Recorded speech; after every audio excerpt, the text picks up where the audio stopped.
This is week 8 of my sub-2 half marathon training. I'm 3 weeks out from Twincity Marathon 2024. Training has been quite consistent and I'm feeling great as well. It's been a long time since it rained heavily in the early morning. I think the weather is already starting to change here in Malaysia, so I expect to train sometimes in the rain and run in a wet condition moving forward. Right, we are out from the house, running with light rain, quite refreshing, and we have 6k easy run. Let's go!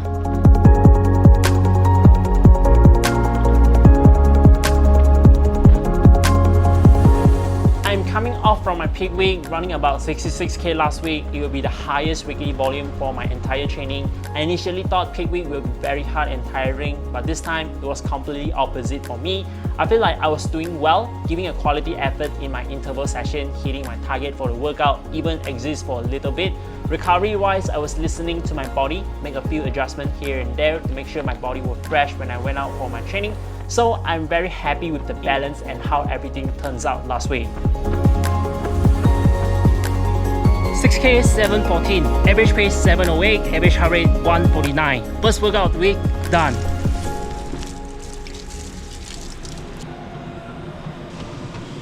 Today we have 7k easy run, but it is raining heavily outside, so we are going with the second option, running on the treadmill.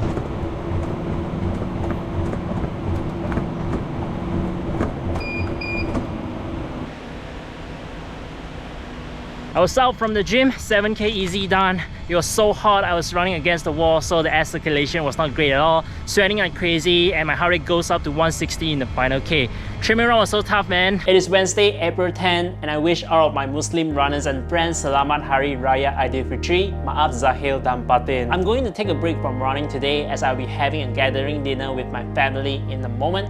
I had a threshold workout on plan, but I think it'll be a bit rushed in time to get the workout done. I moved the session to tomorrow so I can have a great time with my family, get a good night rest, and back to training again tomorrow.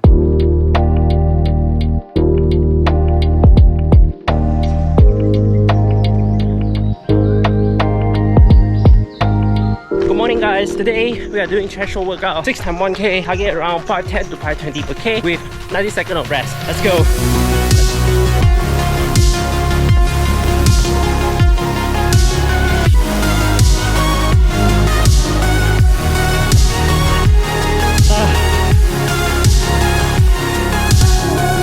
Wow, I hit all repetition within 5 flat, really driving a leg in the final 200 meter till the end. So great of an effort, and I'm going to show you the stats in detail after I back home.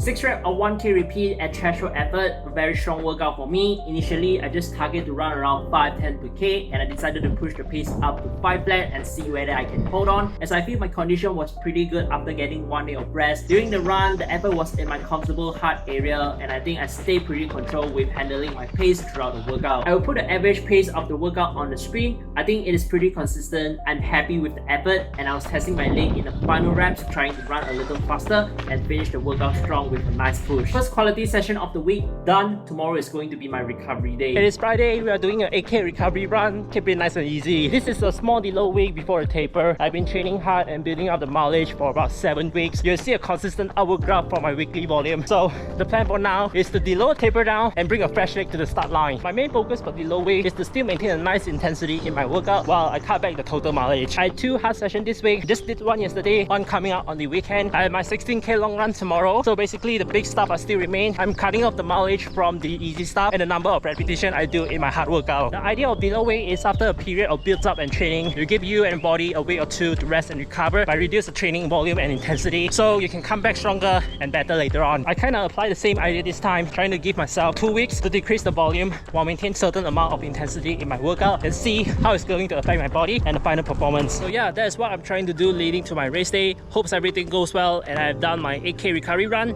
Here's the stat.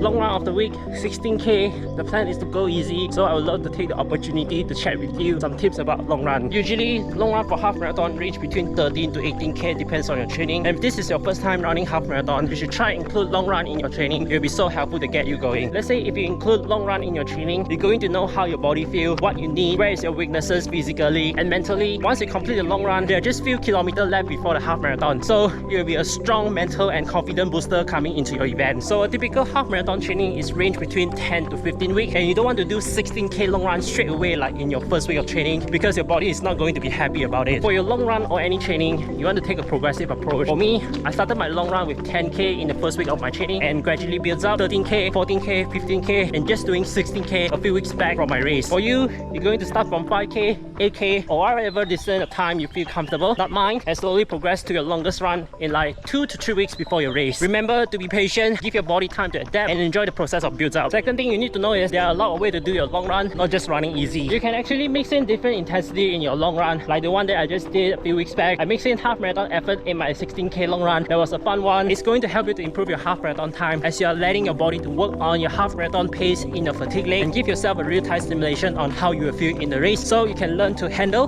control, and adapt your goal pace within the training. I think it will be a strong and challenging workout, so you must have a nice plan and train well before you execute it. Third thing you need to know is what you need and prepare for it. For most runners, our glycogen store are most likely to finish deplete before I finish a run, so it is important for you to replenish your energy before you hit the wall. There are a few ways to do it. You can load up your body with carb a few days before your race and consume energy gel, salt stick, electrolyte in between your run. For all of the technique, you're going to do your own experiment. How much food you need to supply yourself with a sufficient energy, and what is the brand of gel and electrolyte that works well with your body, because you don't want to try anything new in your race, as if you do so, you might have stomach pain. You'll be so bad of an experience in your race. The best way to testing is during your long run. Pull out your gel, pull out your food, your strategy, or anything you need, and give it a try. Right, 16k long run, average pace 7:42, average heart rate 1:45. And one last thing, you're going to follow your post-run routine after your long run. If you don't have one, create one for yourself. Long run is hard. You get up early, you get dressed up, and you get it done. Many people told us to have a routine to help us ease into the hard task, but I think it is also important to have something to ease us out from the task. For me, I keep my routine pretty simple. I will do a few cool-down movements to relieve the stiffness on my leg after running for so long. Then I will shower it up, take my protein shake, eat my breakfast to replenish energy I lost, and later I will take a long nap to catch up with some rest. Yeah, I think it is a pretty nice way to end my weekend long run.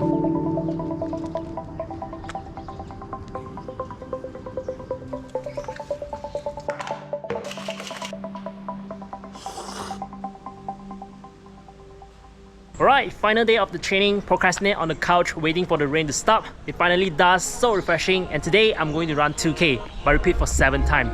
Let's go. I started the workout with 2k warm-up, cruising around 6-minute pace while maintaining a steady heart rate. First 2k done, nice and easy for warm-up. Next up, I'm going to do an interval, 5 times 2k with 90 seconds of rest. Before the interval, I took one gel and did a quick dynamic stretches with a few movements, butt kick, hamstring curl, and ace kick. First 2k, 10:38, the rain is getting bigger and I'm soaking in, hopefully it don't get too big. Third 2k, 10:52. Fourth interval, 11:02. I still feel pretty good, the effort is very manageable. 2k number 5, 11:04. It feels so weird to run all wet, man, especially in the shoe. 6 2k, 10:58. Did not enjoy the condition, but it's still a great run. 5 interval, down. The last one is going to be cool down. I think it will be the toughest, but now I have a strong mind to keep me going. Let's get it done and go home. As I expected earlier the week, running on a wet surface was kind of the thing to adapt. It feels gross when the shoe and socks were soaked with water, but I don't think it affected much aside from feeling a little weird. Effort-wise, the run felt pretty controlled and manageable. I was able to hold on to my target half marathon pace with comfort despite hitting by rain and headwind. I can feel my training had yet again put me in a great position to challenge for a sub-2 half marathon. And with 2 weeks left, I'm going to start ease into my taper and see how everything turns out on race day soon. Alright, quick training summary for week 8, 6k easy, 7k easy, 6k interval at threshold effort, 8k recovery, 16k easy long run, and 10k workout at half marathon pace. Total mileage came down to 61k.